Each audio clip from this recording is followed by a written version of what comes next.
La réflexion sur la paille foin, c'est de se dire que l'orge, vous le semez en octobre et vous allez le récolter en juillet et récupérer la paille.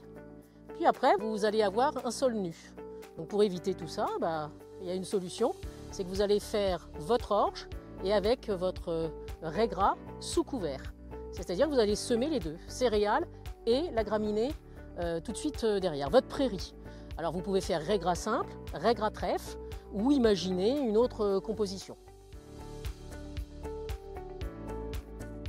Dans le système paille-foin, donc vous avez un rôle sur le sol, vous avez un rôle sur l'utilisation intensive des surfaces, tout en respectant la durabilité de votre système.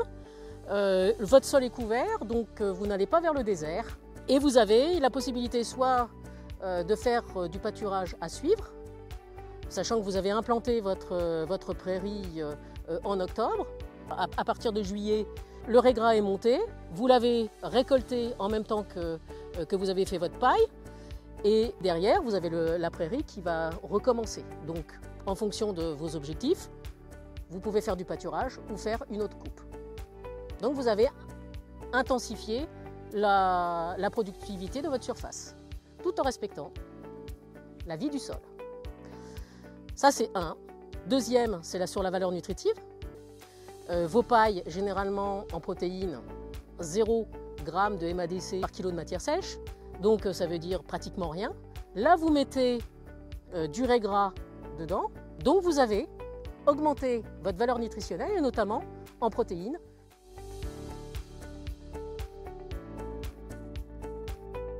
La paille foin, la ration, nous on l'utilise pour des animaux qui sont à l'entretien, pour lesquels on n'a pas besoin d'apporter beaucoup de protéines, mais ça te permet d'avoir la quantité de matière sèche qu'il faut pour faciliter le transit de tes animaux.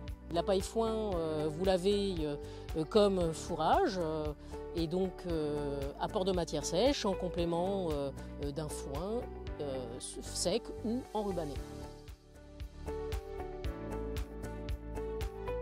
Vous êtes à peu près à 0,6 du BFC. En MADC, là, les dernières, on était à 12 de MADC. Hein, c'est à peu près ça, avec 89% de matière sèche.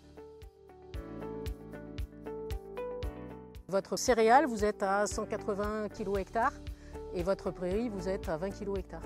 Nous, on a un semoir double caisson qui permet d'aller implanter la céréale en profondeur. Et le deuxième caisson qui permet de projeter ta prairie. Ça fait que tu as un passage pour deux effets. La graine, vous la mettez à 2-3 cm et votre prairie, vous la mettez en surface. Donc il n'y a pas de concurrence. Il n'y a pas de concurrence sur les systèmes racinaires. Il y a plutôt une complémentarité. Alors la paille foin, son avantage, c'est que vous ramenez de la protéine dans un fourrage qui habituellement on n'en a pas. Donc de zéro vous passez à quelque chose. Donc ça pour votre autonomie fourragère, c'est un plus. Sur la durabilité de vos sols aussi, de vos surfaces, de la productivité de vos surfaces également.